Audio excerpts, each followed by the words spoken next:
ఆనాడు నువ్వు చేసిన పాపము యొక్క ఫలితమును కిందనున్న వాళ్ళు అనుభవిస్తుంటారు సుఖముగా. పాపమునకు ఫలితమును నువ్వు ఒక్కడివి అనుభవిస్తుంటావు. ఇలా అయిపోకుండా ఉండాలంటే అమ్మా ఒక్కటే ఒక మార్గం ఉన్నది. ఏమిటో తెలుసా? అందరూ అంతటా నిండి ఉన్నటువంటి పరమాత్మ దర్శనము చేయలేరు. అది యథార్థము. కాబట్టి నువ్వేం చేస్తావు? అంతటా నిండిన వాడను నువ్వు చూడలేవు. కాబట్టి ఆ స్వామి పరమభక్తులైన వారిని ఉద్ధరించడానికి ఒక మూర్తిగా వచ్చి నిలబడినాడు. ఒక మూర్తిని నీ హృదయ స్థానమునందు నిక్షేపించు. ఇక్కడ పెట్టుకో. ధ్యానం అంటే ఎలా ఉండాలో తెలుసా? పరమ సంతోషంతో నీ మనస్సుని ఆయన పాదార విందముల దగ్గర చేర్చు. నువ్వు ఎక్కడైనా ఉండు, దానికి సమస్య లేదు. నువ్వు ఇలా కూర్చుని రైల్లో వెళ్ళిపోతూ కళ్ళు మూసుకుని నువ్వు కూర్చుంటే త్రిభంగి స్వరూపంలో నడుం కొంచెం ఇలా ఉంచి చిరునవ్వు నవ్వుతూ మంచి యవ్వనంలో ఉండి కొద్దిగా పళ్ళు కనపడుతుండగా ఎడమ చేతితో వేణువుని పట్టుకుని కుడి చేతితో దాని రంధ్రములను తన వేళ్లతో మూస్తూ ఆ వేణువు చివర వేలాడుతున్నటువంటి కుచ్చుతో ఒక కుడికాలు మీద తాను నించుని సోయగంగా ఎడంకాలు పైకెత్తితే అందులో పద్మరేఖ, ఆ పద్మము, హలము మొదలైనటువంటి అమృతభాండము మొదలైనటువంటి గుర్తులు కలిగినటువంటి ఆ శ్రీపాదమును సేవించు. ఆ తరువాత ఆయన కుడికాలు ఇలా పెట్టి హొయలుగా ఎడమకాలు ఇలా వేసి ఆ కాలు ఇలా ఎత్తి పెడితే ఆ శ్రీపాదమును ఒక్కసారి చూసి నీ తల తీసుకెళ్ళి ఎర్రటి పాదానికి తాటించి కింద పెట్టి ఉంచినటువంటి కుడిపాదము మీద నీ తల తాటించి పచ్చని పట్టు పీతాంబరం పక్కల నుంచి కనపడుతున్నటువంటి ఆ పిక్కల్ని దర్శనం చేసి ఆ పైన బలిష్టమైన ఆయన కాళ్ళని చూసి చక్కటి ఆయన మోచిప్పల్ని చూసి సమస్త లోకములను నిర్వహించగలిగిన బలిష్టమైన తొడలను చూసి సన్నటి ఆయన కటి ప్రదేశాన్ని చూసి అది కొద్దిగా పక్కకి వంగి ఉంటే దాని మీద పట్టుపంచ కట్టుకొని పట్టు పీతాంబరం కుర్చీళ్ల మీద ఉన్నటువంటి ఆ బంగారు మొలనూలు దర్శనం చేసి దానికి ఉన్నటువంటి చిరుగంటలు దర్శనం చేసి ఆ పైన స్వామి నాభిని చూసి అందమైన ముడులు పడి లోపలికి ఉన్నటువంటి ఆ నాభికి నమస్కరించి ఆయన యొక్క ఉదరభాగమును దర్శించి ఆ పైన స్వామి యొక్క వక్షస్థలమనందున్నటువంటి శ్రీవత్సమనేటటువంటి ఆ పుట్టుమచ్చని చూసి ఇటుపక్కన ఉన్న కౌస్తుభ వజ్రాన్ని చూసి ఆయన వేసుకున్న వనమాల, అరవిరిసినటువంటి పుష్పములు, దాని మీద రొద చేస్తున్న తుమ్మెదలు, ఆయన వక్షస్థలమునందు వేయించేసి ఉన్న లక్ష్మి, 3 గీతలు కలిగినటువంటి చక్కటి కంఠము, దాని మీద ఉన్న చిన్న గడ్డము, చిరునవ్వు నవ్వుతున్నటువంటి ఆ పెదవులు, కొనదీరినటువంటి ముక్కు, అందులోంచి ఊపిరి తీసి వదులుతున్నప్పుడు లోపలికెళ్ళి బయటికి వస్తున్నటువంటి ముత్యము, కస్తూరీ తిలకం లలాటపలకే వక్షస్థలే కౌస్తుభం నాసాగ్రే నవమౌక్తికం, బయటికొచ్చి వెడుతున్నటువంటి ఆ ముత్యము, దాని మీద ఉన్నటువంటి 2 నల్లగండు తుమ్మెదల లాంటి నేత్రములు, వాటిలోంచి ప్రసరిస్తున్నటువంటి దయార్ద్ర దృష్టి, నీకేం బెంగలేదు నన్ను నమ్ముకోరా అని దయని కురిపిస్తున్నటువంటి ఆ కన్నులు, అటు ఇటు తిరుగుతూ తనని ఆర్తితో పిలుస్తున్న వాళ్ళని రక్షించేటటువంటి కనుగుడ్లు, దాని మీద ఉన్నటువంటి మన్మథ చాపముల వంటి ఆ కనుబొమలు, దాని మీద విశాలమైనటువంటి లలాటము, దాని మీద పెట్టుకున్న కస్తూరి బొట్టు, ఆ పైన ఉన్నటువంటి కిరీటము, దాని మీద ఉన్న పింఛము, ఆయనకున్నటువంటి 2 బాహువులు, ఏనుగుల యొక్క తొండముల వంటి ఆ బాహువులు, ఎడమ చేతిలో పట్టుకున్న వేణువు, పైన కుడి చేతితో మూసిన రంధ్రములు, ఆ నల్లటి చక్కటి మేఘము వంటి రంగు కలిగిన చల్లటి చెయ్య, ఈ చెయ్యే కదా స్వామి లోకములను రక్షించినది, దానికి ఉన్న తెల్లటి గోళ్ళు, ఆ గోళ్లల్లోంచి వస్తున్న ఎర్రటి కాంతులు, ఆ స్వామి యొక్క మూర్తిని ఆపాదమస్తకము పైనుంచి కిందకి, కింద నుంచి పైకి చూస్తూ ధ్యానమునందు మగ్నుడవై నీ మనస్సు అనేటటువంటి తుమ్మెదని ఆయన దగ్గర చేర్చడం మొదలు పెడితే ఇక్కడున్నవాణ్ణే అక్కడ చూస్తున్నావమ్మా. అందుకు కోసం విగ్రహారాధన వచ్చినది. పూజామందిరంలో పూజ కాదు, నువ్వు చూస్తున్న కృష్ణుణ్ణి ఇక్కడ నువ్వు వర్ణించగలవా? ఇలా నీకు ఆపాదమస్తకం చూడడం వస్తే అథాంగ పూజ. చేతిలో పువ్వు పట్టుకుని పాదౌ పూజయామి అనేటప్పటికీ స్వామి పాదములు కనబడాలి. ఒక రోజున త్రిభంగి స్వరూపంతో ఇలా ఎత్తిన కాలు చూశావు, రెండో రోజున 2 పాదములు ఇలా పెట్టుకొని చిన్న కృష్ణుడై యశోద దగ్గరికి వచ్చి, ఏది మన్ను తిన్నావుట అంటే నేను తినలేదమ్మా అని ఇలా హుంకరిస్తున్నటువంటి చిన్ని కృష్ణుణ్ణి అప్పటిదాకా ఆడుకునొచ్చి ఒళ్ళంతా మట్టి పట్టేసి అమ్మ కట్టిన పీతాంబరం, అమ్మ వేసిన ముడి, దాని చుట్టూ ఉన్న ముత్యాల సరాలు, అందులో పెట్టుకున్న ఓ నెమలీక, అడవి పువ్వుల దండ, ఒంటి నిండా మట్టి, ఆ చక్కటి శ్రీపాదములు, అమ్మ కట్టినటువంటి గజ్జెలు, ఓ చిన్ని పాదాలు, ఆ సన్నటి కాళ్ళు, బుజ్జి బుజ్జి మోచిప్పలు, కట్టుకున్న చిన్న పంచ, ఓ చిన్ని కడుపు, ఆ కడుపులో సమస్త లోకాలు, ఓ ఇంత గుండెకాయ, ఆ గుండెల మీద ఆ వక్షస్థలం, ఆ వక్షస్థలం మీద అమ్మ యశోద వేసినటువంటి ఆ ముత్యాల హారాలు, ఆ బంగారు నగలు, చిన్ని కంఠం, చిన్ని నోరు, సొట్ట ఉన్న గడ్డం, అమ్మ పెట్టిన దిష్టి చుక్క, ఏమీ తెలియని వాళ్ళ ఇలా ఇలా పెట్టి అమ్మా నేనే తప్పు చేయలేదమ్మా అని భయం నటిస్తున్న కళ్ళు, ఆ పిల్లాన్ని చూసి ఉండలేక ధ్యానంలో నువ్వు గభాలను కౌగిలించేసుకుని గట్టిగా పట్టేసుకుని, కృష్ణయ్య కృష్ణయ్య నలనయ్య ఎంత బాగున్నావురా అని, ఇంత స్వామి అని నువ్వు మర్చిపోయి నీ కొడుకు అనుకుని గట్టిగా కౌగిలించేసుకుని ఎంత ముద్దొచ్చేస్తానో స్వామి అని 2 బుగ్గల మీద ముద్దులెట్టేసుకుంటే, అబ్బా వదులు వదులు అని ఇలా అంటుంటే ఆ బుగ్గలు ఎరుపెక్కిపోతుంటే, ఆ చేతులు చూసి నన్ను వదులు కోటేశ్వరరావు నన్ను వదులు కోటేశ్వరరావు అని ఇలా అంటుంటే, ఆ చిన్ని చిన్ని చేతులు నీ భుజాల మీద పడుతుంటే నువ్వు ధ్యానంలో సంతోషపడిపోతూ ఆనందమగ్నుడవై కూర్చుండిపోతే, అమ్మా ఒకనాడు తెలియక నీ మనస్సు ధ్యానము, ధ్యానింపబడుతున్న వస్తువు, ధ్యానము చేస్తున్నవాడు అని 3 లేక నీవే కృష్ణుడవై రమించి కన్నుల వెంట బాష్పధారలు కారిపోతుండగా ఆనందమగ్నుడవై నిలబడిపోతావు. మనస్సుకి ఇలా అలవాటు చెయ్యడం అలవాటైతే ఒకనాడు నీకు తెలియకుండా ఈ భక్తి పరిపుష్టమై వైరాగ్య సంపత్తి ఏర్పడి అనుభవిస్తున్న భోగములు భోగములు కాదని, వేరొకనాడు రాయబారానికి వెడుతూ రథంలోంచి కిందకి దిగినప్పుడు కింద పెట్టిన ఒక్క పాదం, ఆ పాదానికి పెట్టినటువంటి మణిమంజీరాలు, విదురుడు పరిగెత్తుకుంటూ వచ్చి వేసినటువంటి మందార పువ్వులు, ఆ చేతితో సోయగంగా ఇలా నడుం మీద చెయ్యి పెట్టుకుని విదురుడి వంక చూస్తూ, ఇవాళ మీ ఇంటికి మేము ఆతిథ్యానికి వస్తున్నావా విదురా అంటుంటే ఇంత చెయ్యి, దాని మీద హేళగా వేలాడుతున్నటువంటి ఆ ఉత్తరీయం, పెద్ద బాహువు, అదే కదా లక్ష్మీదేవంతటిది, పొంగిపోయింది రుక్మిణీదేవి అంతటి దీర్ఘబాహువు, ఆ పెద్ద పెద్ద వేళ్ళు, ఇంత అరచెయ్యి, అందులో కాంతులు, ఆ పాదములకు పెట్టినటువంటి పారాణి, దాని మీద లత్తుక, అర్చించబడిన పూలు, ఇలా వంగి నమస్కరిస్తే ఆ శ్రీగంధం వాసన, ఒంటి నిండా గంధం, కస్తూరి, మంచి పట్టుపంచ, ఆయన ఎక్కినటువంటి రథం, ఆ రథాన్ని నడిపే సారథి, ఇవన్నీ ఒకరోజు. ఇలా మార్చి మార్చి ఒకరోజు ఆయన పెట్టుకున్నటువంటి ఆ కాళ్ళకి పెట్టుకున్న అందే, ఆ అందే ఎంత లావుగా ఉంది, ఎంత బంగారు అందే, దానికి ఉన్నటువంటి ఆ చక్కటి మువ్వలు, ఆయన కాలు తీసి కాలు వేస్తుంటే ఆ మువ్వల చప్పుడు చేసేటటువంటి అందెలు, ఎంత భాగ్యానికి నోచుకున్నావే అందే, ఎప్పుడు నా స్వామి పాదములను పట్టుకుని కూర్చుంటావు కదా అని కొద్దిగా అందె ఇలా పైకెత్తి చూస్తే చాలా కాలంగా అందె పెట్టుకోవడం వల్ల ఏర్పడినటువంటి ఓ తెల్లటి మచ్చ. అబ్బా స్వామి ఎంత బాగుందో ఈ మచ్చని అందె పైకెత్తి మీరు చెయ్యి పెట్టి ఇలా కాలు చుట్టూ తుడుస్తుంటే, ఆయన పాదపరాగము మీకు అంటుకుంటే, అది సువాసనాభరితమై ఉంటే, ఆయన పాదముల మీద ఉన్నటువంటి తులసి తీసుకుని కళ్ళకద్దుకుని నోట్లో వేసుకుంటే, నీ పాద తులసిదళము రోగముల కౌషధము అని పొంగిపోతే మనస్సు, ఆ 2 మంజీరములను పట్టుకుని వాటి స్పర్శని మీరు అనుభవించి కళ్ళ మీద పెట్టుకుని, అబ్బా ఎంత చల్లటి పాదాలో నా తండ్రివని ఒకనాడు అలా మార్చి మార్చి మార్చి మార్చి స్వామి యొక్క సౌందర్యాన్ని ఇక్కడ అనుభవించడం ప్రారంభిస్తే, అమ్మా తేనె మరిగిన సీతాకోక చిలుకల హృదయము దానియందే రంజిల్లడం మొదలెడుతుంది. అప్పుడు ఏమవుతుందో తెలుసా అమ్మా, మనస్సుకి ఏ కోరిక కలుగుతుందంటే భోగాల వైపు కెడదామనిపించదు.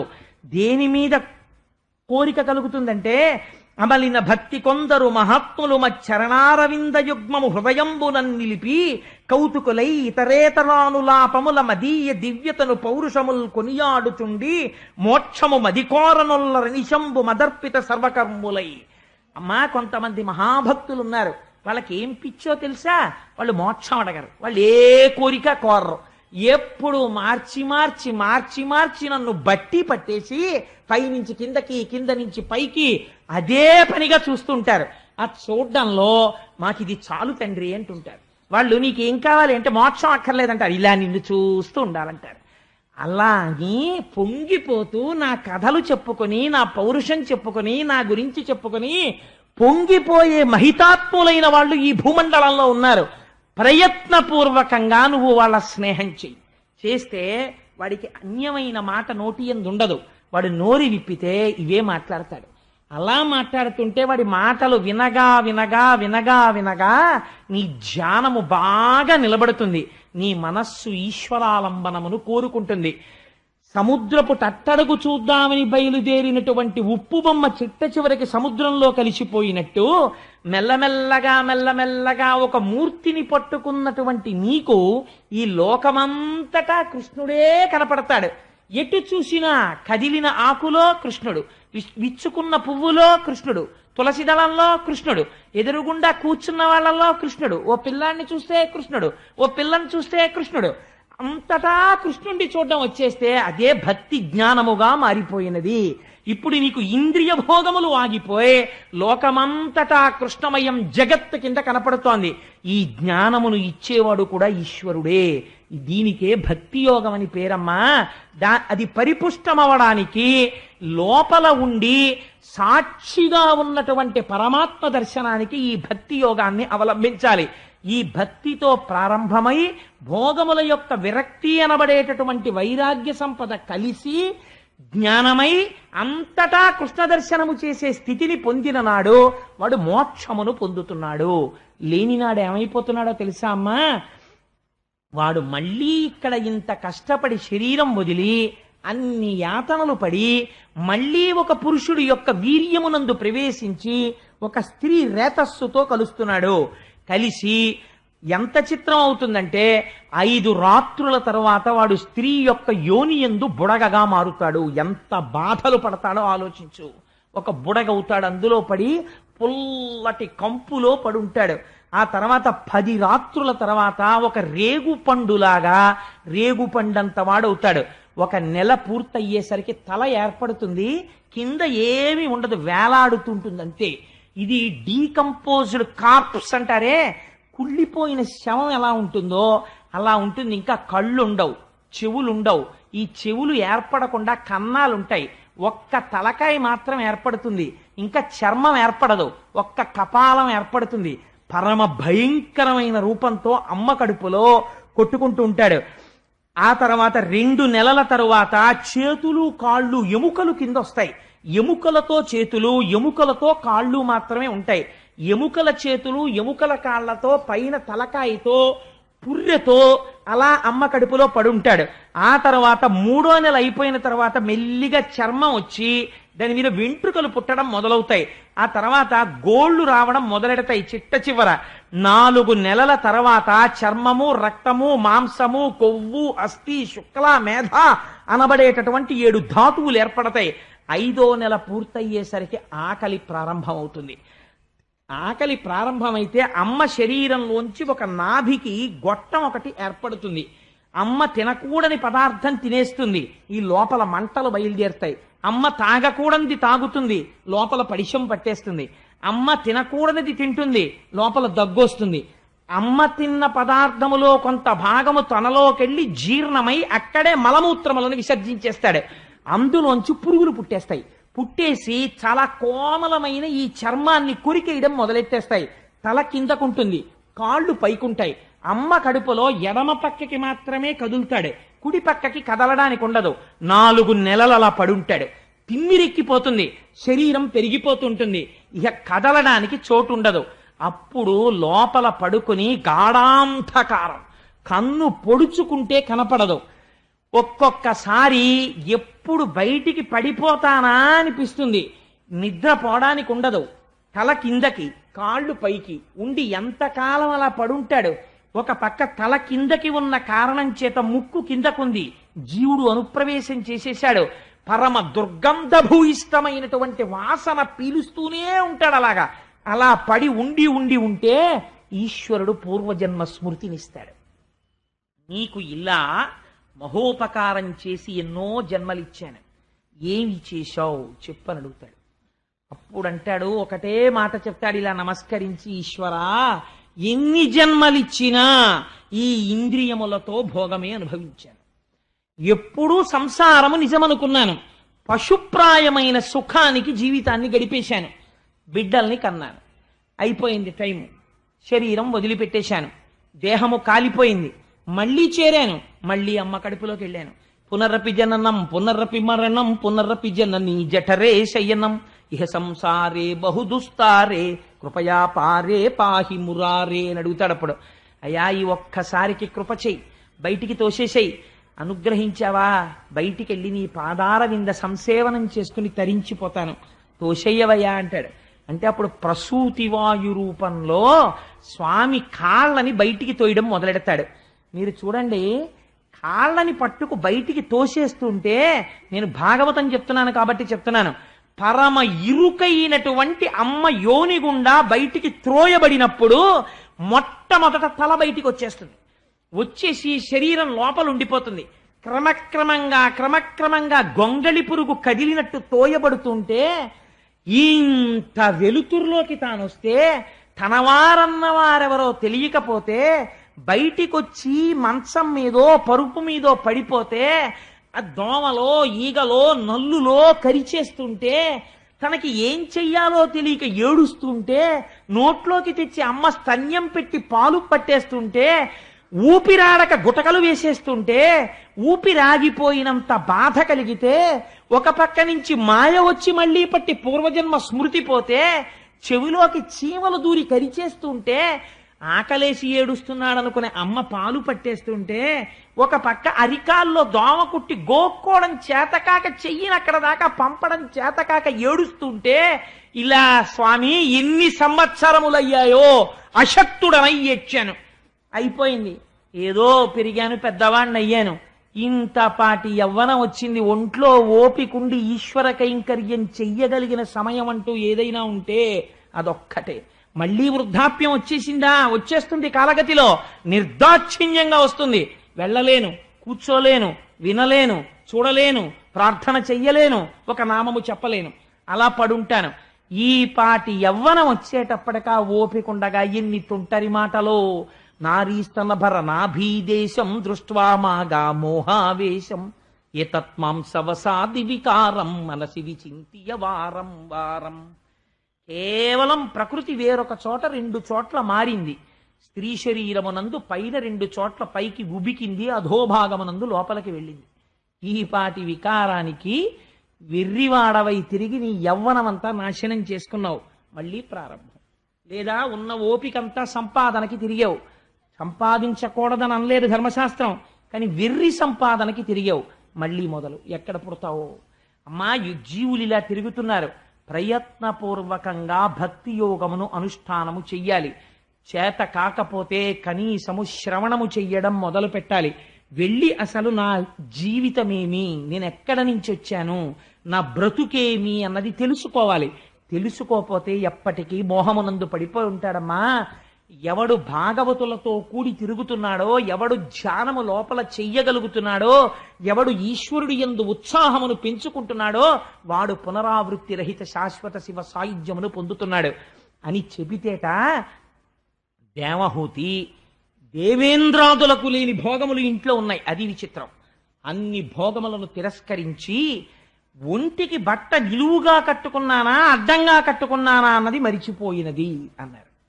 అలా శ్రీకృష్ణ పరమాత్మని హృదయమునందు నిలిపి ధ్యానము చేయగా చేయగా ఒకనాటికి గీత చెప్పి కపిల భగవానుడు వెళ్ళిపోయాడు. వెళ్ళిపోయిన తరువాత కొడుకు అన్న మమకారంతో భగవానుని యందు మనస్సు పెట్టుకుని కృష్ణ భగవానుణ్ణి స్మరిస్తూ ఈశ్వర స్మరణము వలన జ్ఞానమును పొంది ఈ విషయములు విన్న తరువాత ప్రయత్నపూర్వకముగా భోగములు మనని ఉద్ధరించేవి కావని తెలుసుకుని త్రోసిరాదని వైరాగ్యమును పొంది భక్తి వైరాగ్యముల కలయిక వలన జ్ఞానమును పొంది జ్ఞానము వలన మోక్షమును పొంది శ్రీకృష్ణ భగవానుని యందు చేరి శాశ్వతత్వమును పొందినది. ఇది జీవులందరూ విని ఉద్ధరించబడవలసిన మహోత్కృష్టమైన గాథ. కాబట్టి ఇప్పుడు దేవహూతి కర్దమ ప్రజాపతి గృహస్థాశ్రమంలోకి వచ్చి తరించారా లేదా? ఇద్దరూ తరించారు. ఇది మొదటి వివాహం. అందరూ గృహస్థాశ్రమంలో ఉన్న వాళ్ళు అలా తరించడానికి వైరాగ్యం అంటే ఏమిటో, జ్ఞానం అంటే ఏమిటో, భక్తి అంటే ఏమిటో, సృష్టి ఎలా జరిగిందో చెప్పినటువంటి మహోత్కృష్టమైన గాథ. ఆ ధ్యానం ఎలా చేయాలో చెప్పిన గాథ కనుక దీన్ని పరమోత్కృష్టమైన గాథగా భాగవతంలో చెప్తారు. ఎవరో తప్ప, మహాపుణ్యం ఉంటే తప్ప భాగవత శ్రవణం చెయ్యరండి అంటారు. కారణం ఎందుకో తెలుసా అండి? వైరాగ్యం రావడానికి కావలసిన సంపత్తిని, భక్తి ఎలా ఉండాలో చెప్పే మార్గాన్ని, జ్ఞానము ఎందుకు కలుగుతుందో మార్గాన్ని నిర్దేశనం చేసేటటువంటి పరమోత్కృష్టమైన ఆఖ్యానములను రచించి ఉన్నారు. అటువంటి గాథ ఇవాళ ఈశ్వరానుగ్రహంగా చెప్పబడింది. మనం చక్కగా ఒక్కసారి కృష్ణనామం చెప్పి బయలుదేరదాం. ఇంత విన్న తర్వాత కూడా కృష్ణనామం చెప్పడం బరువైపోతే ఇంకంతకన్నా మాయ ప్రపంచంలో వేరొకటి లేదు. అందుచేత మనం ఆ నామం చెప్పుకొని, ఈశ్వరుడు నామం చెప్పగలిగిన ఓపిక ఇచ్చినటువంటి వయస్సు కదా, అందుకని కాలగతిలో చెప్పేశాడు కదా కపిలుడు. వెళ్ళిపోతుందా ఓపిక? అది వెళ్ళిపోకముందే దీపం ఉండగా ఇల్లు చక్కబెట్టుకో, ప్రయత్నపూర్వకంగా భగవన్నామం చెప్పుకుని ఆయన పాదపద్మములు పట్టుకో, లేకపోతే ఎన్ని కష్టాలు పడతావో. మళ్ళీ నేను ఇంకా తగ్గించానండి, ఎందుకు వచ్చింది లేనిపోని భయాలు పెట్టేయడం ఆ పిల్లల్ని అని చెప్పి. అందుచేత అంత అద్భుతంగా ఉంటుంది కపిల గీత అంటే. ఒకసారి మీరు రుచి మరిగితే మీరే చూస్తారు తల్లి. ఎవరికి ఈశ్వరానుగ్రహం ఉంటుందో వారు ఆ వైరాగ్య సంపత్తిని తెలుసుకునే మెథడాలజీ అలవాటైందనుకోండి, అది లోపల చక్ మొదలు పెడతారు. వాళ్ళు ఖచ్చితంగా కైవల్యాన్ని పొందుతారు, ఒక కర్దమ ప్రజాపతిలాగా.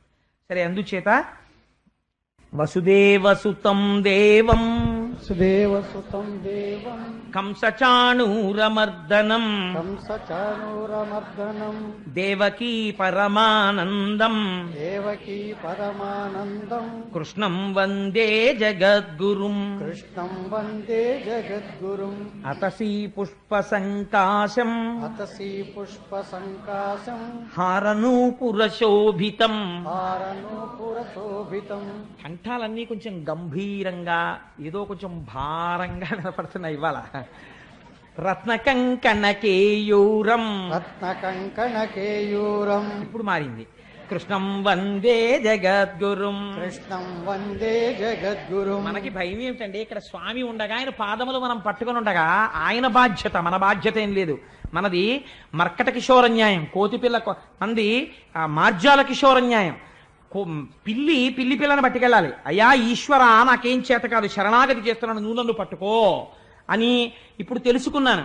ఎంత భయంకరమైన స్థితో, నీ నామని చెప్తాను, నువ్వు నన్ను పట్టుకెళ్ళంటే నువ్వే పట్టుకోనాను. నేను జారిపోతుంటాను, నాకు అలవాట్లేదు స్వామి. ఎన్నాళ్ళు అలవాటు అయిపోయిందో ఇంద్రియాలకి భోగాలు. ఇవాళ రాత్రి అర్జెంటుగా మారిపోమంటే కుదరదు.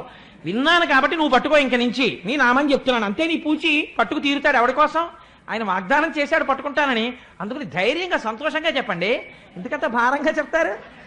మందారగంధ సంయుక్తం మందారగంధ సంయుక్తం చారుహాసం చతుర్భుజం చారుహాసం చతుర్భుజం బర్హి పింఛావచూడాంగం కించావచూరాంగం కృష్ణం వందే జగద్గురుం. కృష్ణం వందే జగద్గురుం. ఉత్ఫుల్ల పద్మపత్రాక్షం ఉత్ఫుల్ల పద్మపత్రాక్షం నీలజీమూత సన్నిభం నీలజీమూత సన్నిభం యాదవానాం శిరోరత్నం యాదవానాం శిరోరత్నం కృష్ణం వందే జగద్గురుం. కృష్ణం వందే జగద్గురుం.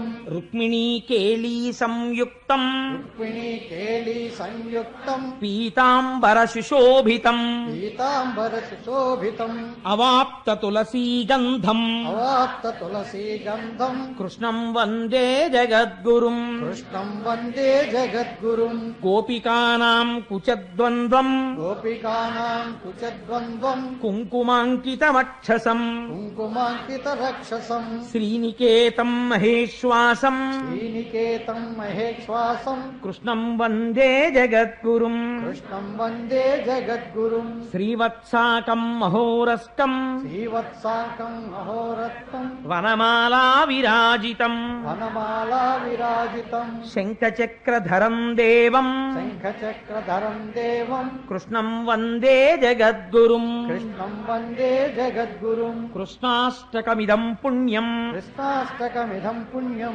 ప్రాతరుద్ధాయ పఠేత్ తరుద్ధాయ వర్తతే కోటి జన్మ కృతం పాపం కోటి జన్మ కృతం పాపం స్మరణేన వినశ్యతి. సర్వం శ్రీ ఉమామహేశ్వర పరబ్రహ్మార్పణమస్తు. స్వస్తి.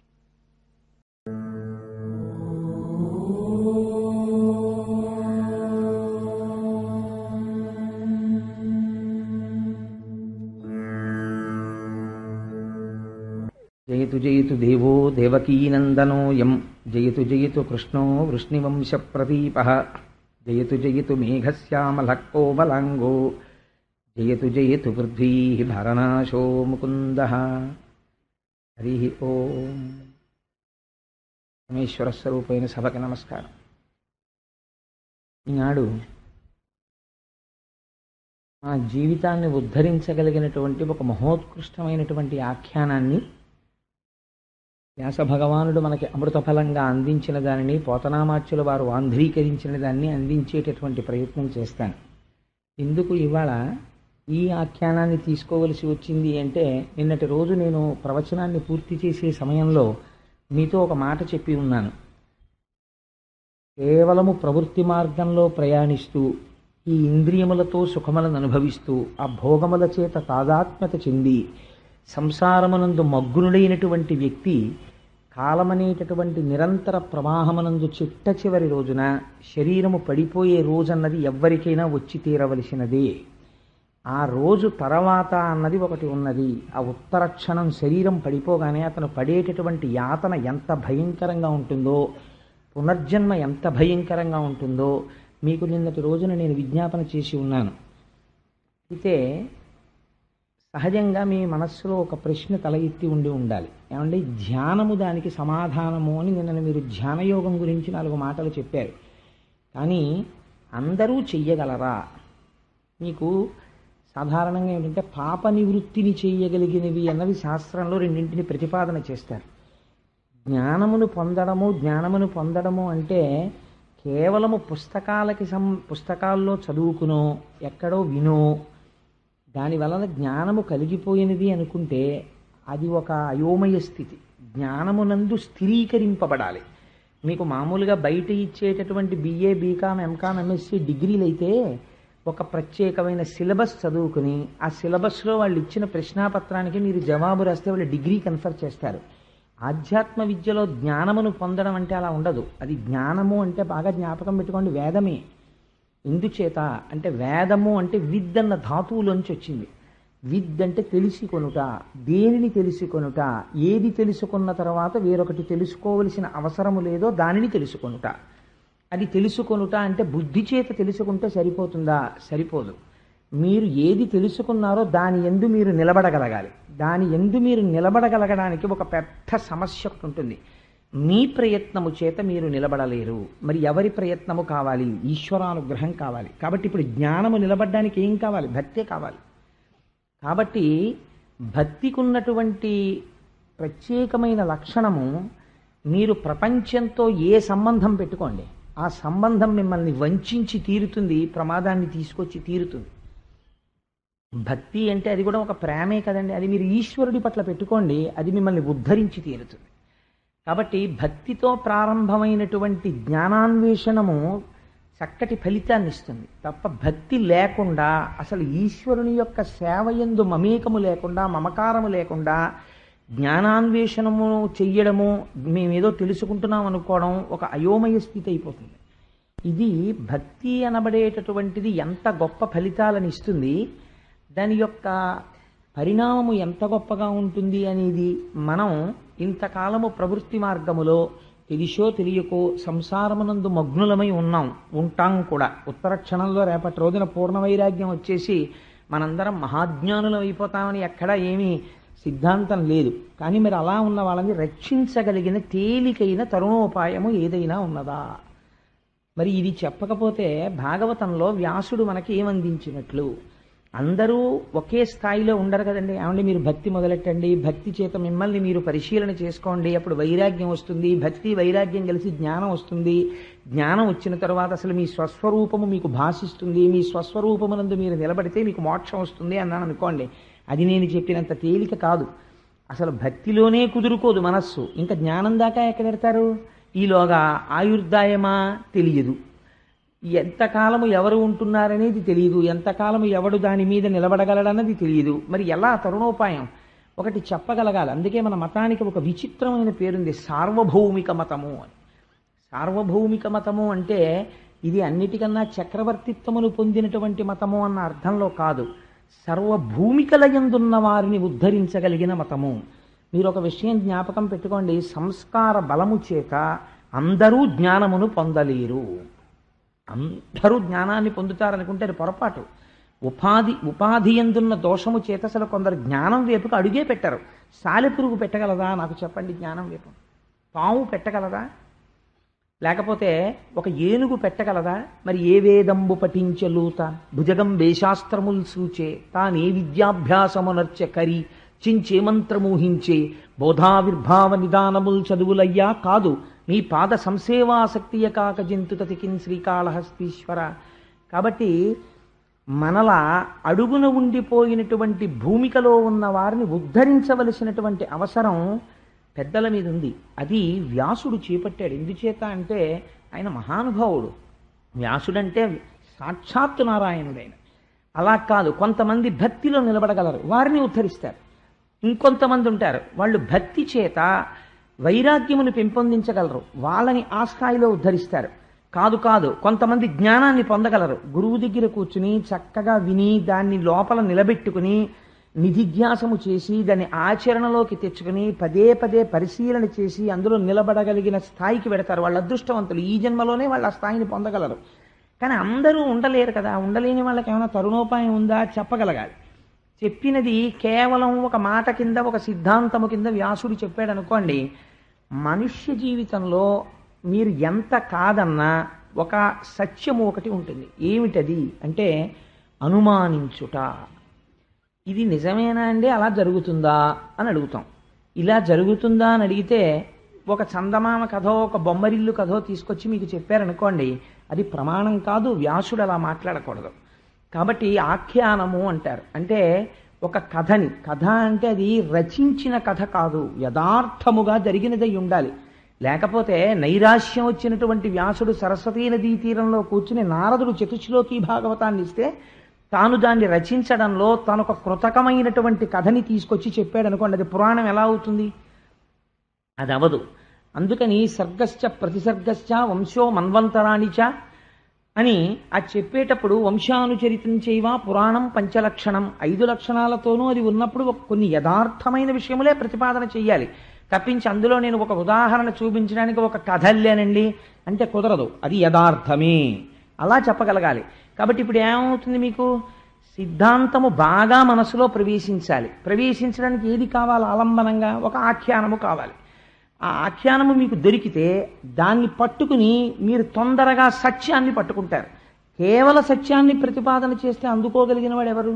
జ్ఞానములో ఉన్నవారు మాత్రమే అందుకోగలరు. అలాగా అందరూ అందుకోలేరు. అందుకే చిన్నపిల్లలకి చెప్పేటప్పుడు కథలు చెప్తారు. మిత్రలాభం మిత్రభేదంలో ఒక కథ చెప్పి కథ వెనకాతల నీతి చెప్తారు. ముందు కథ పిల్లాన్ని బాగా పట్టుకుంటుంది, తర్వాత ఆ నీతిని వాడు అర్థం చేసుకోగలుగుతాడు. అంతే తప్ప అది అలా చెప్పడానికి నీతి చెప్తారు.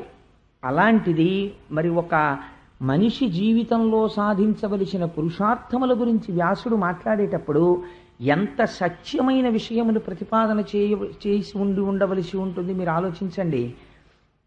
నేను మీకు ఇవాళ నిన్నటి రోజున చెప్పినటువంటి యమయాతన, భయంకరమైనటువంటి పునర్జన్మ, ప్రాణోత్క్రమణము, దీనిలో సాయం వచ్చేవాళ్ళు ఎవ్వరూ ఉండరు.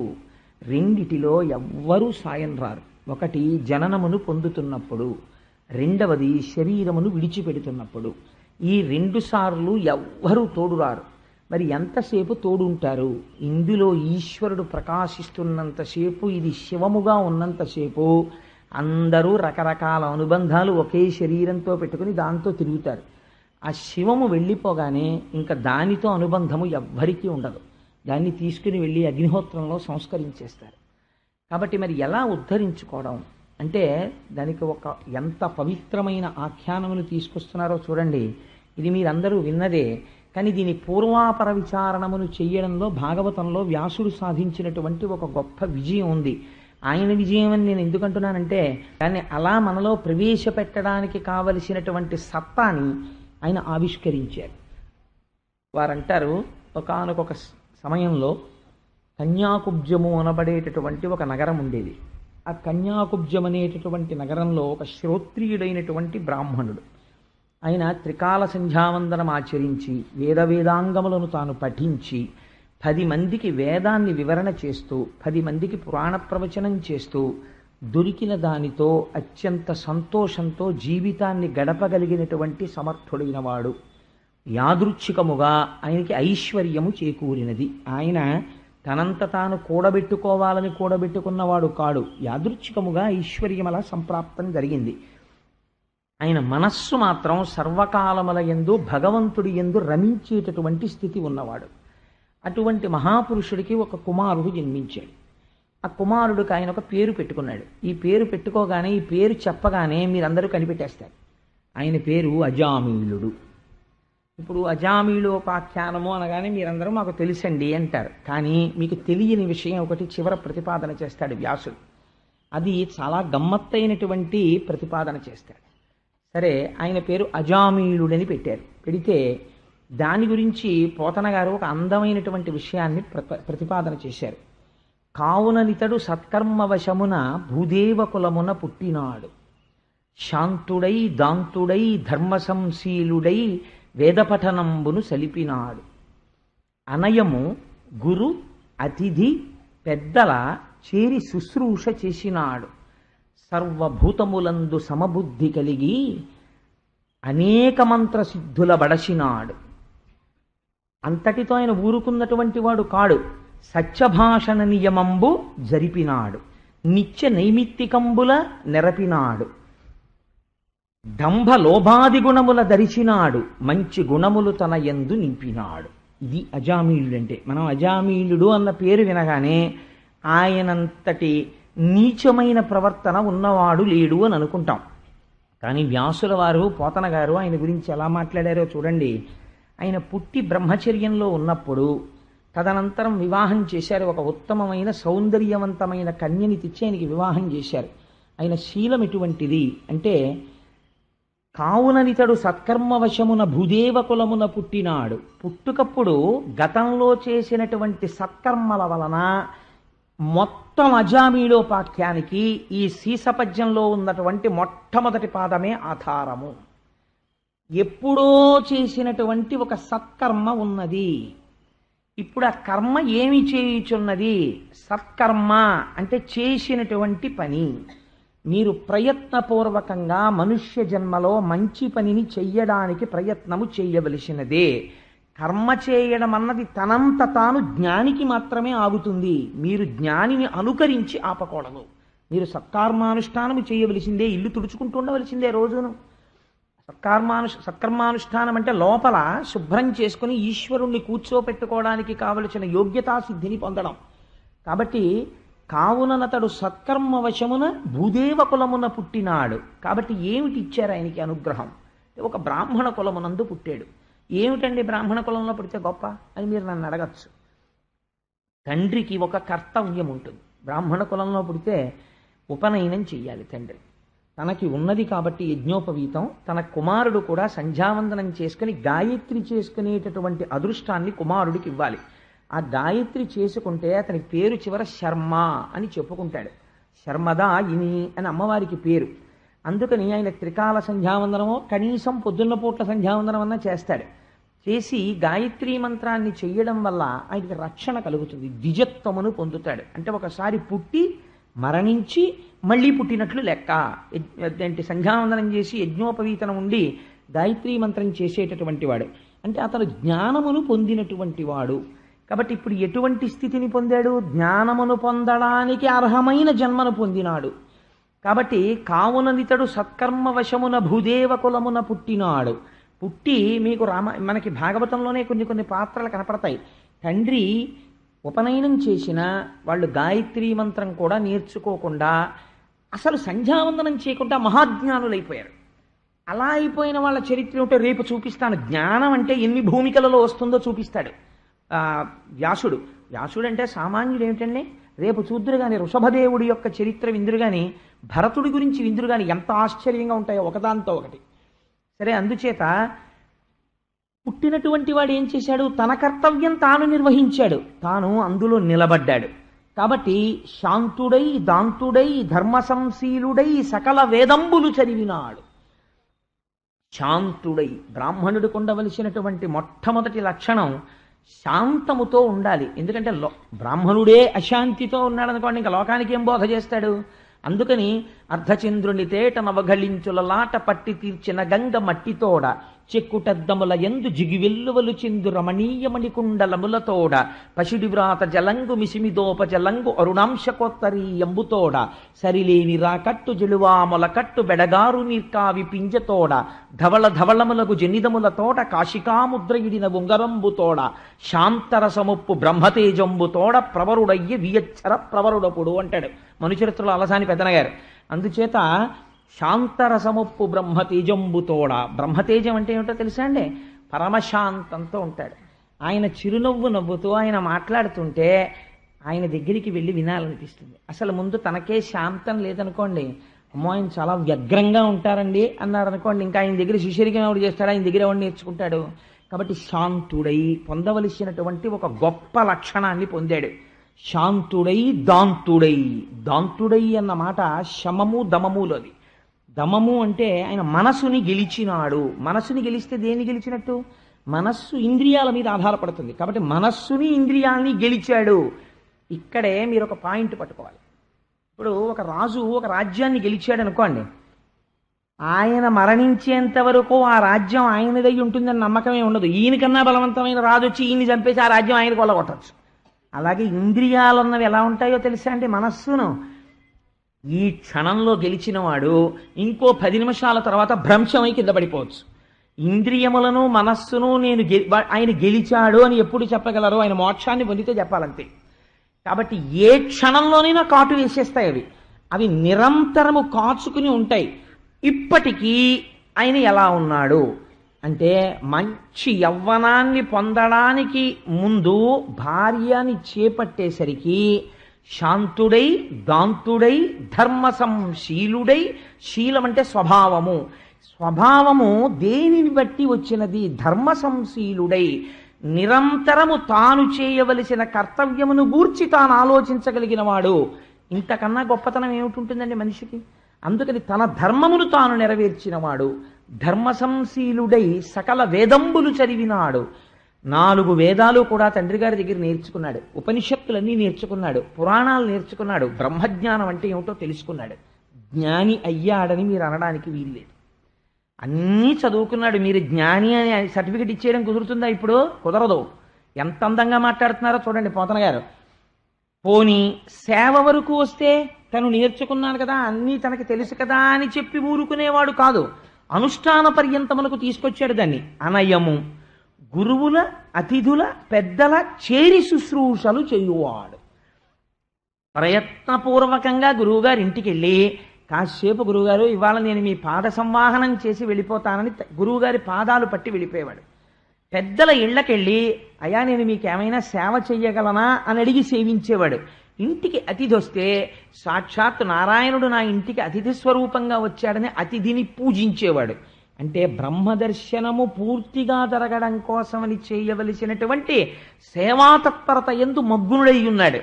సర్వభూతములందు సమదర్శి అయి అంటే ఎంత చివరికి వెళ్ళిపోయాడో చూడండి.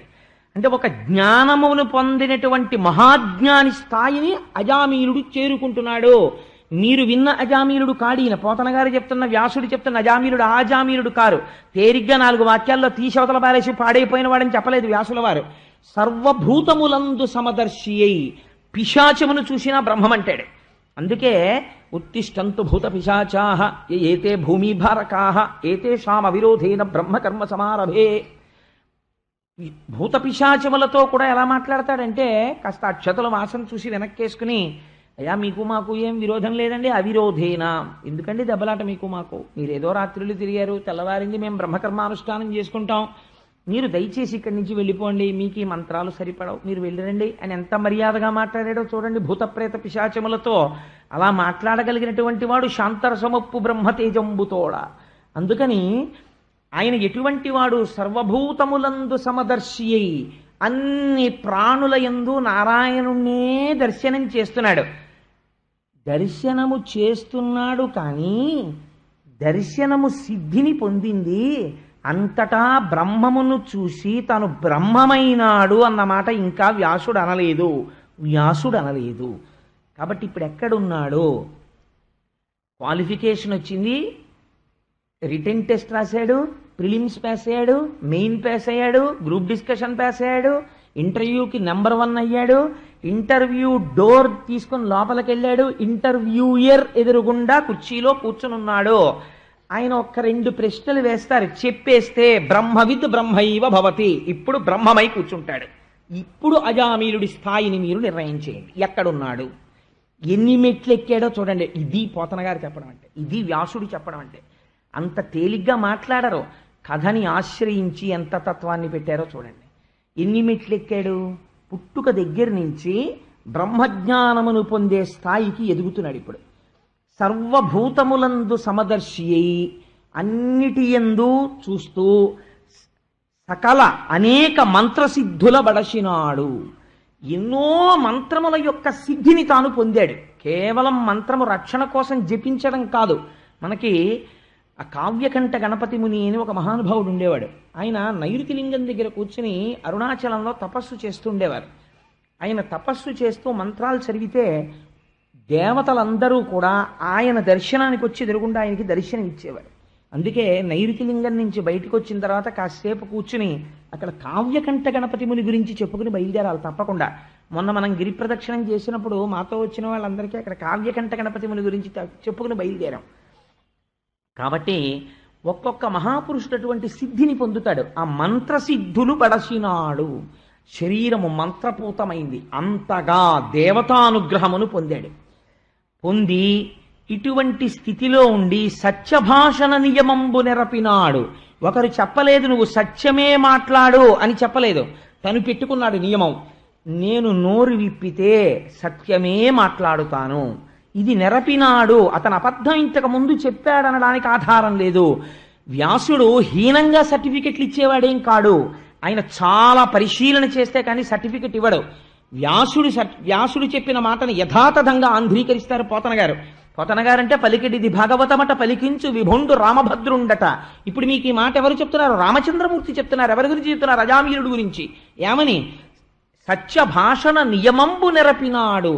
ఒక్కనాడు అతని జీవితంలో పుట్టిన దగ్గర నుంచి ఇప్పుడు నేను చెప్తున్న సంఘటన వరకు అతను అబద్ధమాడాడు అని చెప్పడానికి ఆధారములు లేవు. నిత్య నైమిత్తికంబుల నెరపినాడు. కర్మమా వదలలేదు ఇంకా. ఎంత శుద్ధి ఎక్కడి నుంచి వస్తోందో చూడండి, కర్మలోంచి వస్తోంది. కాబట్టి తాను జ్ఞానిని అని తెలుసుకోవడం కాదు, తను జ్ఞాని అయిపోయాక కర్మ తనంత తాను వదిలిపోతుంది తప్ప నే జ్ఞానిని అయిపోయానేమో అని వదిలేసుకున్నవాడు జారుడు మెట్ల మీద కింద పడిపోతున్నవాడు. ఎంత లాజికల్గా మాట్లాడతారో చూడండి పోతన గారు. ఆయన నిత్య నైమిత్తికంబుల నెరపినాడు. ఈ స్థితికి వెళ్ళిపోయిన వాడికి నిత్య నైమిత్తికాలు ఏమిటండి? నిత్యకర్మ అంటే ఎట్టి పరిస్థితులలోనూ మానకూడనిది ఏదది? సంధ్యావందనం. ఎట్టి పరిస్థితులలో మానకూడనటువంటి కర్మ సంధ్యావందన కర్మ. పేరుకి మెళ్ళో యజ్ఞోపవీతం వేసుకుని సంధ్యావందనము చేయని వాడు బ్రాహ్మణుడే కాడు, వాడు హీనాతిహీనుడు. శాస్త్రం చెప్పింది, నేను చెప్పట్లేదు. సంధ్యావందనం చేసి తీరాలి. సంధ్యాహీన అశుచి స్వకర్మసు నిత్యకర్మసు. వాడు ఇంట్లో ఎవరో చచ్చిపోతే అశౌచం ఎలా ఉంటుందో సంధ్యావందనం చేయని వాడికి అశౌచం అలా ఉంటుంది. కాబట్టి వాడు స్వకర్మసు, వాడు ఏ పని చేయడానికి వాడు పనికిరాడు. నిత్యకర్మసు, వాడు పూజ చేయడానికి కూడా అనర్హుడు. వాడు పూజ చేస్తే దేవతలు స్వీకరించారు. ఎందుకు స్వీకరించారు? వాడు సంధ్యావందనం చెయ్యలేదు, ఉపనయనం చేసుకుని కూడా. అది పుట్టడం అంత తేలిక కాదండి, నిలబెట్టుకోవాలి దాన్ని. అందుకే స్వకర్మసు నిత్యకర్మసు ఈ రెండిటి యందు నిలబడాలంటే సంధ్యావందనం చేయాలి. సంధ్యావందనం చెయ్యకుండా ఏ ఇతర కర్మలు బ్రాహ్మణుడు చేసినా అతనికి ఫలితము లేదు. పైగా ఇంట ఎవరో చనిపోయినప్పుడు అశౌచము ఉన్నవాడు సింహాసనాన్ని ముట్టుకుని పూజ చేసిన మహాపాపము వాడికి సంక్రమిస్తుంది. ఎందుచేత వాడు సంధ్యాహీనుడు, వాడు సంధ్యావందనం చెయ్యలేదు, చేసి తీరాలి. పూజ చేయలేదు, పర్వాలేదు, ఏం పర్వాలేదు, ఇలా నీరాజనం చూపించి వెళ్ళిపోవాలి, అటు ఇలా నమస్కారం పెట్టి వెళ్ళిపో, ఏం పర్వాలేదు, కానీ సంధ్యావందనం మాత్రం చేయాలి, చేసి తీరాలి. ఎంత అందంగా మాట్లాడుతున్నాడు అనుకోండి, నిత్య. అందుకని సంధ్యావందనం ఎన్నడూ మానినవాడు కాడు. కాబట్టి ఇప్పుడు అతనికి పాపం ఉన్నదా, ఎవడు ఇలా చేస్తున్నాడో వాడి పాపము సంధ్యావందనము చేత పరిహరింపబడుతోంది. అసలు పాపమే లేదు, అతని జీవితం చూస్తే ఎక్కడన్నా పాపం చేసినట్టుందా, అయినా నిత్యకర్మ చేస్తున్నాడు. నైమిత్తికంబుల జరిపినాడు. నైమిత్తిక తిథులు అంటే మామూలుగా పూజ మామూలుగా చేస్తాం. ఇప్పుడు మొన్న భీష్మేకాదశి వచ్చింది, మనం సామూహిక సత్యనారాయణ వ్రతాలు చేసి ఉపవాసం ఉండి విష్ణు సహస్ర పారాయణం చేసి తత్వవిధానంద సరస్వతి మహారాజు వంటి ఒక మహాపురుష దర్శనం చేసి వారి అనుగ్రహ భాషణం అనేటటువంటి గంగానదిలో గ్రుంకులిడాం. అది నైమిత్తిక కర్మ అంటారు. అది నైమిత్తిక తిథులలో చెయ్యాలి. అంటే ప్రత్యేకం వచ్చేటటువంటి తిథులలో ప్రత్యేకం చెయ్యవలసినవి అని కొన్ని ఉంటాయి. ఇప్పుడు మహాశివరాత్రి వస్తోంది, మహాశివరాత్రి నైమిత్తికం. జన్మానికి ఒక్కసారైనా శివరాత్రి అలా చెయ్యాలి. అలా చేయడానికి ఏర్పాట్లు చేస్తున్నారు గోపాలకృష్ణ గారు, మనం తరిద్దాం. అందుకని నిత్య నైమిత్తికంబుల నెరపినాడు. నిత్యకర్మ నైమిత్తిక కర్మ రెండిటినీ కూడా చేస్తుండేవాడు. భూరి లోభగుణంబుల దరసినాడు. తన యందు లోభబుద్ధితో ఒకరికి పెట్టకుండా తను దాచుకుందామనేటటువంటి ఆలోచన రాకుండా చేసుకున్నాడు తన మనస్సుని. ఎంత కష్టమండి. ఆలోచన వచ్చిన తర్వాత పోన్లేదో మనం దాచుకుని ఏమనుభవిస్తాం, ఇంకోటికి కూడా పెడదామని పెట్టడం వేరు. అసలు అలా దాచుకుందామన్న ఆలోచన లేనివాడై సర్వభూతముల యొక్క శ్రేయస్సును కోరి పెట్టడం అలవాటైన వాడు. ఇప్పుడు చెప్పండి, ఒక్క సీసపద్యంలో అజామీలుడి లాంటి క్యారెక్టర్ని ఇంకో దాన్ని సబ్స్టిట్యూట్ చేయండి తీసుకొచ్చి, ఎంత కష్టమండి. అటువంటి శీలాన్ని ఆవిష్కరిస్తున్నారు పోతన గారు. ఇటువంటి వాడు, ఇటువంటి మహానుభావుడు మంచి గుణములు తన యందు దరసినాడు. ఇంక నేను చెప్పలేనయా ఎన్ని మంచి గుణాలు ప్రపంచంలో ఉంటాయని నువ్వు అనుకుంటున్నావో అన్ని మంచి గుణాల్ని తీసుకుని తన యందు తనంత తాను నింపుకున్నాడు. అంటే ఇప్పుడు ఎవరు? అజామీలుడు, రాశీభూతమైనటువంటి బ్రాహ్మణ తేజస్సు కాదండి. ఇటువంటి అజామీలుడికి ఇంట్లో తల్లిగారు ఉన్నారు, తండ్రి గారు ఉన్నారు, వేదోక్త కర్మలు తెలుసున్నవాడు, మంచి యవ్వనంలో ఉండి సౌందర్యవతి అయి అనుకూలవతి అయినటువంటి భార్య ఇంట్లో ఉంది, ఐశ్వర్యం ఉంది, తను నేర్చుకున్నాడు, తండ్రి ఎంతో సంతోషపడిపోతున్నాడు. అరుకాషుడు అని కైలాసపాళిలో మనకు పెద్ద పాము ఉంటుంది, చాలా చిత్రంగా ఉండేవి. పూర్వం పిల్లలతో ఆడిస్తే అలాంటి ఆటలు ఆడించేవారు. ఆ పాము కరిచింది అనుకోండి మళ్ళీ ఓటోగళ్ళలోకి వస్తాడు. కరవకూడని పాములు కొన్ని ఉంటాయి. ఈశ్వరుడి యొక్క గమ్మత్తు ఎలా ఉంటుందో తెలుసా అండి? రెండంచుల గల కత్తిని ఒక దాన్ని తీసుకొచ్చి మనకి అమరిక పెడతాడు ఆయన.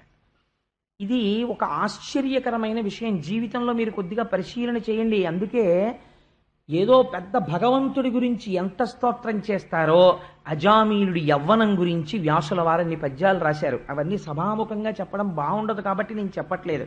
మీరు ఎప్పుడైనా భాగవతంలో చదువుకోండి. అతనికి మూతి మీద మీసాలు ఎలా వచ్చాయో, అతని తొడలు ఎలా సన్నపడ్డాయో, వక్షస్థలం ఎలా విశాలమైందో, నడుము ఎలా పెద్దదైందో దగ్గర నుంచి వర్ణన చేశారు వ్యాసుల వారు. ఎందుకంటే అవన్నీ ఒక మనిషి గురించి అంటే మీకు నేను ఇప్పుడు ఒక రహస్యం చెప్పకపోతే మీరు అజామీలోపాఖ్యానాన్ని పట్టుకోవడంలో పొరపాటు పడతారు.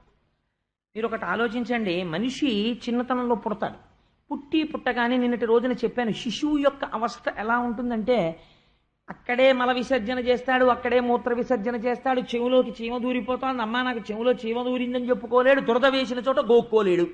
మలమూత్రంబులతో మహాభయముతో మాతృస్థనాపేక్షతో చలమూర్ఖత్వముతో సదాభ్రమతతో చాంచల్య చిత్తంబుతో బరువైనట్టి కపజ్వర గ్రహ మహా బాల్యామయ శ్రేణితో కలనైనంతమ చింతలేక చెడితిన్ కామ్యార్థినై శంకర. మలమూత్రాలతో మహాభయంతో ఎప్పుడూ అమ్మ యొక్క స్తన్యము మీద అపేక్షతో పడిశం పట్టేసి దగ్గుతో జలుబుతో బాధలతో భయంతో ఎక్కడైనా చప్పుడైతే ఉలిక్కి పడుతూ నాన్నవారెవరో తెలియక ఒక మంచం మీద పడుకుని కుమిలిపోతూ దుప్పటి కప్పేస్తే అందులో పడి చేతులు కాళ్ళు కదల్పలేక అలా పడుంటాడు. కొద్దిగా వయస్సు వచ్చి బాలుడవుతాడు. ఇంకా అయిన దగ్గర నుంచి అక్కడి నుంచి ఇంకా మళ్ళీ స్కూలుకు పరిగెత్తడం, ఆ స్కూల్లో ఆటలు, పాఠంబులు వల్లించుచున్ బాలోజ్జానక బోధనాది క్రియనన్ మనసునన్ రంజిల్లుచున్ ఆ పిల్లలతో కలిసి ఆడుకుంటూ లీలా నృత్త గీత పఠనాది వినుండనై బుచ్చితిన్ కలలోనంతమ చింత నెరుగన్ కామ్యార్థినై శంకర. ఆ ఆడుకుంటూ పాడుకుంటూ పాటలు పాడుకుంటూ పిల్లలతో డాన్సులు చేసుకుంటూ ఒక్కనాడు తెలియదు. ఆ తర్వాత వచ్చేదేది కొంచెం యుక్తాయుక్త విచక్షణతో దేన్ని అసలు పట్టుకోవాలి, దేన్ని వదిలిపెట్టాలి అని తెలుసుకోగలిగినది, పట్టుకోవాలని తెలిసినా పట్టుకోవడానికి ఓపిక ఉన్నది యవ్వనమునందు మాత్రమే. ఈ యవ్వనమును ప్రధానముగా రెండు భ్రంశము చేసేస్తాయి. అందుకే నిన్న కపిలుడు అంత దారుణమైన మాట మాట్లాడాడు. కేవలము పృథివీ పురుషుడిగా స్త్రీగా వికారము చెందినది ఉన్నది అదే. బొమ్మ చెయ్యడంలో మార్పులు జరిగాయి, చిన్న మార్పు కోసం నీ జీవితాన్ని పాడు చేసుకున్నావు అన్నాడు. ఎంత చిత్రంగా ఉంటుందంటే ఆ యవ్వనంలో తాను దేనిని పట్టుకోవాలో దాన్ని వదిలిపెడతాడు, దాని స్థానాన్ని వేరొక రెండింటికి ఇచ్చేస్తాడు. దేనికిస్తాడు? యవ్వనమంకురించగనెమది అన్యుల నెట్టులను ఆశ్రయించుటో, జీవికి విత్తమే భువిని సాధనమంచు అదెట్లు కూర్చుటో,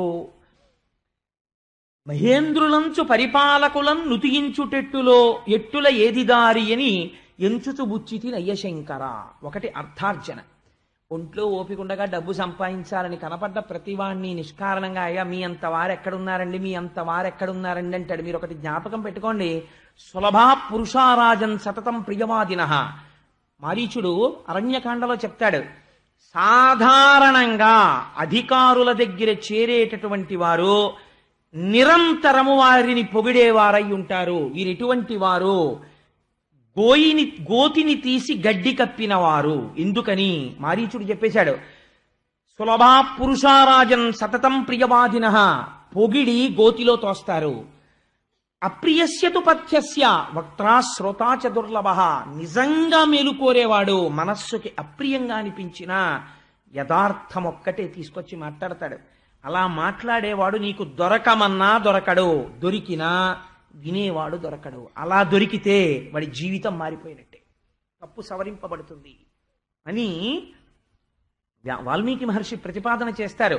అందుచేత అర్థమునందు అర్థ సంపాదనకి అనువుగా అధికారులను పొగడుటయందు కామిని పిశాచము పట్టుకుని బెల్లపరవన్నమైన అదే రుచి, పంచదార పరవన్నమైన అదే రుచి, ఒకే పాయస పాత్రని తీసుకొచ్చి ఎన్ని గ్లాసులలోకి సర్దుకుని తిన్నా ఒకే రుచి ఉంటుందని ఎరుగక తన ధర్మపత్ని తన ఇంట ఉండగా ఇతర స్త్రీల యందు వెంపర్లాట పెట్టుకున్న దౌర్భాగ్యుడు అలాగే నశించిపోతున్నాడు. ఈ రెండిటి చేత యవ్వనం నశించిపోతుంది. నశించిపోవడమే అత్యంత ప్రమాదకరము. కాబట్టే నదికి ఎక్కడ గట్టు బలంగా వేస్తారు అంటే, వర్షం పడినప్పుడు నది బాగా ఎక్కడ పొంగి పొరలుతుందో పల్లపు ప్రాంతమునందు పొంగి పొరలుతుంది. కాబట్టి వర్షాకాలము వచ్చునంచు గృహముల్ బాగొప్ప నిర్మించితాన్ అంటారు. ముందే గట్లు బలవత్తరం చేస్తారు. లేదనుకోండి ఆ నదీ జలం ఏం చేస్తుందంటే ఊళ్ళల్లోకి వచ్చి పడిపోతుంది. అలా పడిపోకుండా ఉండాలంటే గట్టు బలవంతం చెయ్యాలి, కాలవలోకి నీటిని విడిచిపెట్టాలి. అప్పుడు త్రాగటానికి ఉపయోగపడుతుంది, పొలంలోకి ఉపయోగపడుతుంది. The entire skill rests in channelising the water. ఆపో వాయుదగం బ్రహ్మం అందంతే శాస్త్రం. అందుకే శృతి నీరు ఈ సమస్త భూమండలమునకు ఆధారభూతమయ్యున్నది. అందుకే మహామంత్ర పుష్పం నీటి గురించే మాట్లాడుతుంది. సరే, అందుచేత ఇప్పుడు ఏమైంది? ప్రధానమైనదేది? వర్షాకాలములో పల్లపు ప్రాంతమునకు ప్రవహించే నది ఎటువంటిదో యవ్వనం అటువంటిది.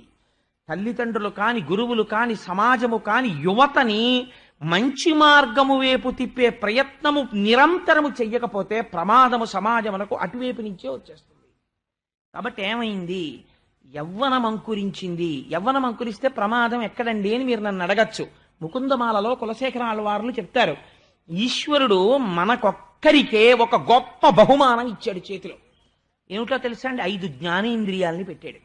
కళ్ళు, ముక్కు, చెవు, నాలుక, చర్మము. ఈ 5 ఉంటే వాడంత అదృష్టవంతుడు లేడు.